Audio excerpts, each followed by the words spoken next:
আমার মতো আম পাগল এই পৃথিবীতে হয়তো আর একটাও খুঁজে পাওয়া যাবে না। সারাদিনে কম করে 2 থেকে 3 কেজি আম আমি একা খেয়ে নিতে পারি। আমের সিজনে আমি ভাত কম আর আম বেশি খাই, তাই সারাদিন আমার পেটটা ফুলে থাকে আর মুখে বড় বড় গোটা। পাহাড়ে ঘুরতে গিয়েও আমি আম কিনে খেয়েছি।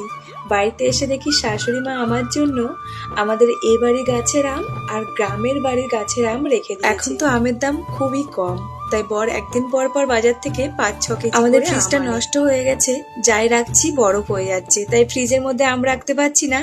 আর বাইরে আম রাখলে গরমে আম আরো বেশি পেকে যাচ্ছে আর নষ্ট হয়ে যাচ্ছে। তাই রাত 12টার সময় এসেছি আমি আমসত্ত্ব বানাতে।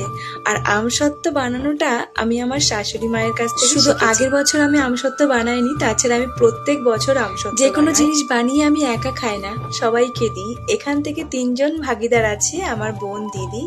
তো আমি কি করেছি, একটা থালা খুব সুন্দর শুকিয়ে গেছিল, ওটা আগে কেটে দুদিনে শেষ করে দিয়েছি। পচা গরমে পরে আমি আরো 2 থালা বানিয়েছিলাম আমসত্ত্ব, আর একটু মোটা করে দিয়েছিলাম।